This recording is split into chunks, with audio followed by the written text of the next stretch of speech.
Şu anda dünyanın önemli kiliselerinden birinin karşısındayız. Bu kilise yaklaşık 3. yüzyıldan beri var.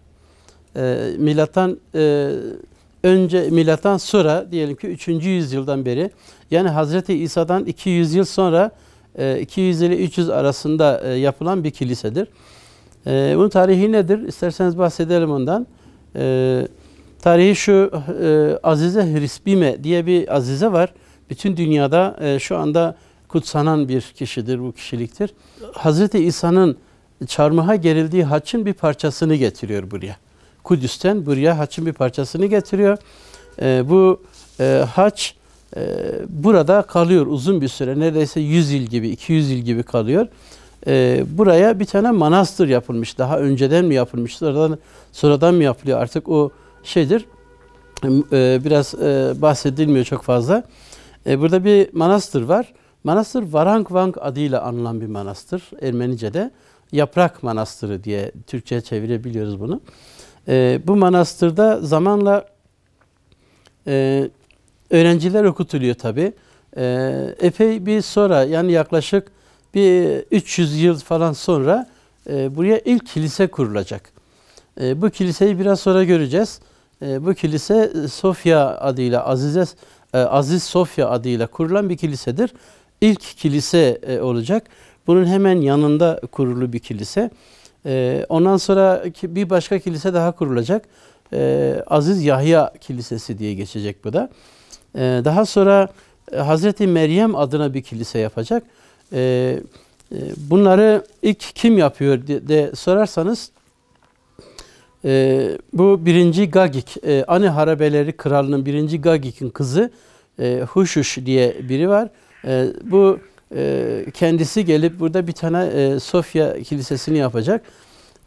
Aradan uzun bir zaman geçecek. Daha sonra şey yapacak burada. Tabii daha önce manastır var. Manastırın yanında kiliseyi yapıyorlar. Daha sonra da kral alacak bunu.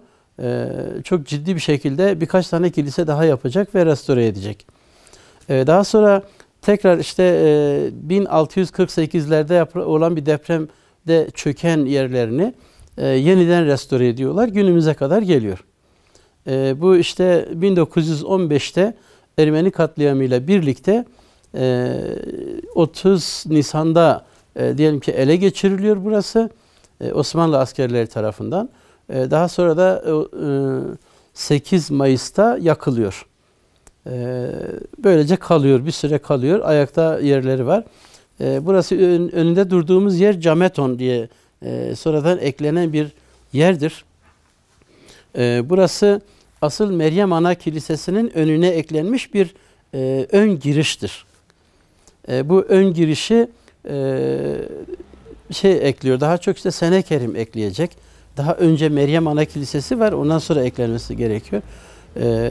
Yani yanına bir şey yapıyorlar. Bir şapel yapıyorlar. Bunun arka tarafında bir şapel var.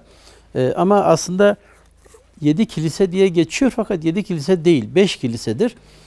2 de ek var. Bir bu Jamaton ektir. Bir de şey var. Bu hemen kenarında bulunan bir şapel var. Bu şapeli de sayıyorlar. 7 parça ediyor ve 7 kilise ismi de buradan geliyor yani.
Burası Van'ın saklı, terk edilmiş, kaderine terk edilmiş yerlerinden birisidir. Şöyle söyleyeyim, çok önemli ama çok sanki gizlenen bir yer burası. Van'a 9 kilometre uzaklıkta kuzeydoğu bölümünde yer alan bir kilisedir. İsmi Varakvank demiştik daha önce. Erek Dağı'nın yakınlarında bir yerde kurulmuştur. Hemen eteğinde denilebilir. Gerçekten çok önemli bir yer burası. Burası daha önce bundan biraz bahsettik. Yani yaklaşık işte ne zaman yapıldı bu? 1005 yılında yapıldı. Senekerim diye bir Ermeni kralı tarafından 1005 yılından bu yana çok ciddi bir restore edilmedi. Yani daha önce işte birkaç depremde restore edildi ama daha sonra pek restore edilmedi. 1915'ten bu yana zaten çok öyle bir çalışma da yapılmadı. Kaderine terk edilmiş bir yer. Gördüğünüz halde daha önce işte buranın çok değerli bekçi abimizle konuştuk. Şunu söylüyor, diyor ki ben epey dilekçe vermeme rağmen pek bakan olmadı. Valilere özel ricaya gittim. Birileri yaparım dedi, yaparız dedi. Birileri ederiz dedi ama gene gelen yok, giden yok. Kendi kaderine terk edilmiş, yıkılmaya bırakılmış. Böyle giderse bir iki kış daha ayakta durur, onun dışında kalamaz dediği abimizin dediği, bekçi abimizin bir yer burası gerçekten. İçinde bulunduğumuz mekan Jameton denen bir mekan. Sonradan yapılan, sonradan eklenen, belki de en sağlam görünen yerlerden birisidir. Hemen arkamızda gördüğümüz yer Hazreti Meryem Kilisesi'dir. Hazreti Meryem Kilisesi dediğimiz gibi işte epey zaman önce yapılan, daha önceden var olan ikinci grup kiliselerin ilk kilisesidir. İkinci grup kilise burası çünkü birinci grup 2 tane kilise var. Sofya ve Yahya kiliseleri dediğimiz kiliseler. Biraz sonra onları göreceğiz. Burası işte şeyin kalbi, ikinci grup kiliselerin kalbi. Hemen sağ tarafta bir kilise var. Buna işte Kutsal Haç Kilisesi deniyor. Birazdan bakacağız. Hemen sol tarafımızda Sion Kilisesi dediğimiz çok sonradan yapılan, eklenen bir kilise. Bunun arka bölümünde şapel var bir tane. Seal Şapeli diye geçiyor. Bu da çok önemli bir yer ama şimdi yerinde bulamıyoruz maalesef. Orada yerinde yerler esiyor. Nasıl ki birinci grup kiliselerin yerinde şimdi yerler esiyorsa aynı o şekilde. Meryem Ana Kilisesi'nin korunması için yapılan bir yer. Oraya ilk girişi sağlayan bir yer. O dönemin ihtiyaçlarından kaynaklanan bir yer. Freskler var burada. İşte o döneme ait Kral Senekerim kendi şeylerini yapmış yukarıya. Kendi freskini yapmış. Eşi Huşuş'un şeyleri var. Freski var. Onun dışında Azize Gaye ile Azize Hrispime. Bu Hrispime gerçekten çok değerli bir, dünyaca çok değer verilen bir azizedir. Onun şeyleri var, freskleri var. Bunun yanında işte diğer azizelerin de freskleriyle süslenmiş burası.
kiliseden çok önemli şahsiyetler geldi geçti. Mügirdi Çirimyan bunlardan birisi. Mügirdi Çirimyan'ın özelliği bir gazeteci oluşu, aynı zamanda bir yazar oluşu. Hirimyan Tuşba Vespurakan, özellikle Vespurakan Kartalı diye bir dergi çıkarıyor. Bu dergiyi burada başlıyor.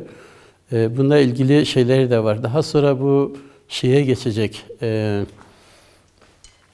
Muş'a gönderecekler, tayin edecekler. Muş'ta yeni işte Muş Kartalı diye bir dergi daha çıkaracak.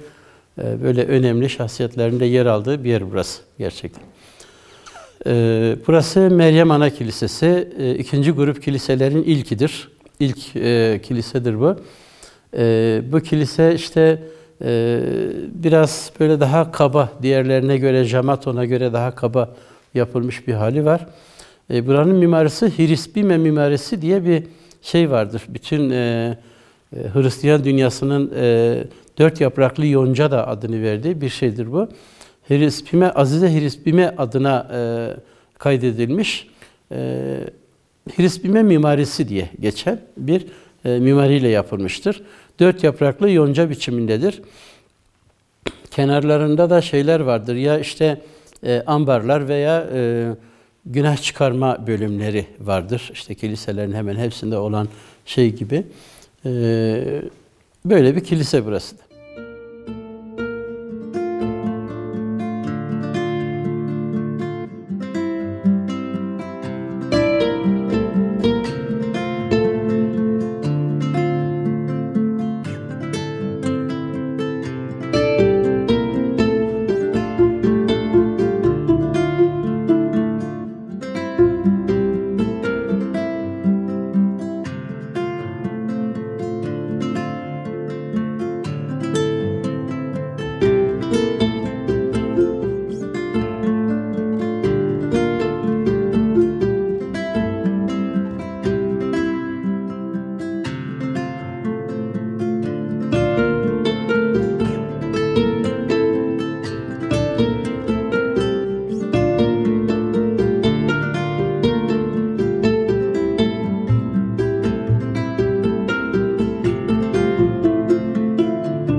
Yaklaşık işte 1005'te yapılan bir kilise, başlayan bir kilise burası. Daha sonra depremler gördü. Bu depremlerde büyük yıkıntılar oldu. Sonra restore edildi tekrar. Tekrar yıkıldı, restore edildi. 1915'lere gelinceye kadar. 1915'lerde burası el değiştirdi. İşte Osmanlıların eline geçti. Osmanlıların eline geçince hemen işte diyelim ki 28 Nisan'da şey yaptılar. El değiştirdi burası. 8 Mayıs'ta yakıldı burası. O şekilde bir süre kaldı yani. Daha sonra böyle kenarları yakıldı, şeyleri yakıldı falan. Bir süre böyle o yıkıntılarla kaldı.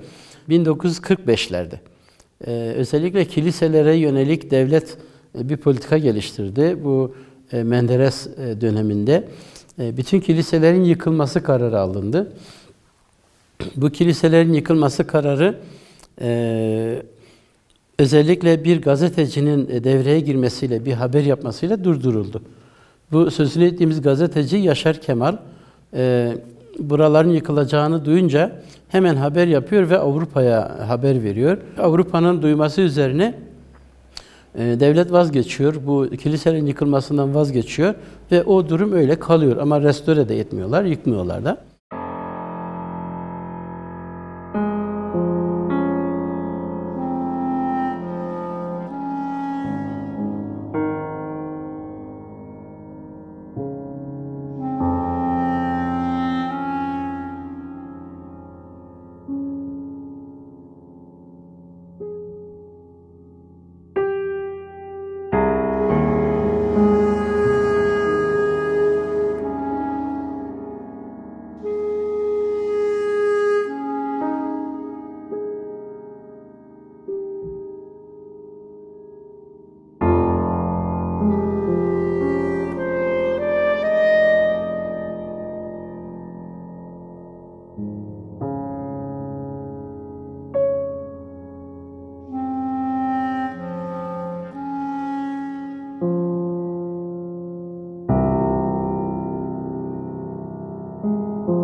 Azize Hrispime Gaye'nin yanında çalışan, yani onunla birlikte olan, onun grubunda olan birisidir. Birlikte şeyden geliyorlar, işte Kudüs'ten geliyorlar. Kudüs'te haç getiriyorlar. Hazreti İsa'nın çarmıha gerildiği haçın bir parçasını getiriyorlar buraya. Kutsal bir haç. Hrispime burada bir süre kalıyor.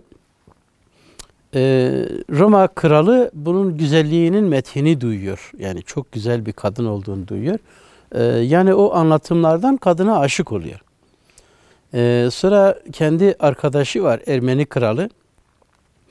Ermeni kralına şunu söylüyor, diyor ki o kadını bana gönder gelsin diyor. Öncelikle yakala ve bana gönder. Şimdi kadını yerini buluyor Ermeni kralı. Yerini buluyor, ondan sonra da bu sefer kadına kendisi aşık oluyor. Yani o kadar aşık oluyor ki Roma kralına karşı çıkacak kadar, yani öyle düşünün. Roma kralı bu ihaneti daha sonra çok kötü cezalandıracak zaten. Hrispime buna bir türlü yüz vermiyor. Yani ne yapıyorsa, kral ne yapıyorsa yüz vermiyor. Ondan sonra kral tabii bunun derdinden yataklara düşüyor. O kadar böyle kapanıyor uzun bir zaman. Kendisine yediremiyor. Yani bir rahibeye takıldım, o rahibe bana yüz vermedi diye. Şimdi Gaye'yi devreye sokuyor. Tabii Hrispime Gaye'nin yanında çalışan birisi. Gaye'yi devreye sokuyor. Diyor ki bana Hrispime'yi şey yap, bana getir diyor. Bir şekilde benimle beraber olmasını sağla diyor. Bu da diyor ki valla diyor ben karışmam diyor. Hrispime yaşına almış birisi, yani ona söylersen daha iyi olur. Getiriyorlar, tekrar Hrispime ile konuşuyor ama olmuyor. Yani bir türlü Hrispime kabul etmiyor. Bir süre sonra getiriyor, bunu cezalandırmaya karar veriyor. Önce dilini kesiyorlar. Daha sonra işte bunu diri diri yakıyorlar. Sonra parçalara ayırıyorlar. Yani bir şekilde çok kötü bir, hatta etinin köpeklere yedirildiği falan da söyleniyor. Bunu gören diğer rahibeler gelip aynı şeyi kendilerine yapmalarını istiyor. Hrispime'nin yolunda biz de ölmek istiyoruz. Onlara da aynı şekilde cezalandırıyor. Yaklaşık bir 32 kişi hepsini aynı şekilde cezalandırarak Hrispime'nin yanına gönderiyor. Şimdi bu durum, bu Hrispime'nin ölüm şekli ve duruş şekli bütün Hristiyanlarda çok önemli bir hale gelmiştir. Şimdi neredeyse yani adına bir sürü kilise açılmıştır. İşte Ermenistan'da bir kilise vardır, Hrispime Kilisesi. Dünyanın diğer yerlerinde var kiliseler. Hrispime çok ünlü bir yerdir, yani ünlü bir kişidir. Gerçekten saygı duyulan bir kişiliktir.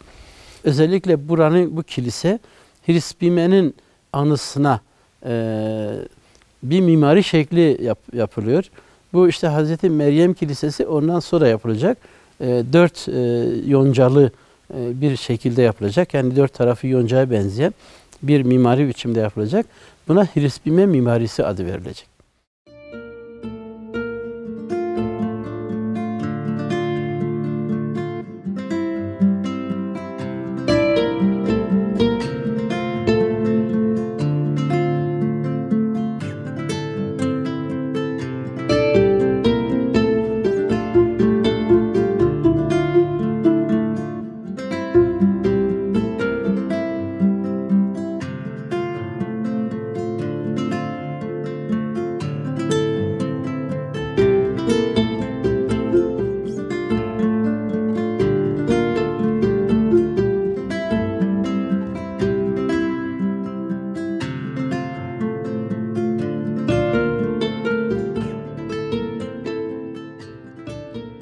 Kalkedon yani Kadıköy, Fener Rum Patrikhanesi ve Roma Kilisesi vardı. Dünyada zaten iki önemli kilise vardı. Burası da oraya bağlı, yani orayla konuşan bir kilisedir. Fakat onların dili Latince olmasına rağmen burası kesinlikle Ermenice'yi kullanmaya kararlı. Dünyada ilk monofizit kilise deniyor buraya. Yani ilk kendi diliyle konuşan, Tanrı'nın dilinden vazgeçip kendi ulusal dilini kullanan ilk kilise olarak kabul edilir. Burası ilk Hristiyanlığın Ermenilerce kabulü ve doğuda kabulüdür. Yani bu şeyden sonra, Kudüs'ten sonra doğuda ilk Hristiyanlığın kabul edildiği yerdir burası aynı zamanda.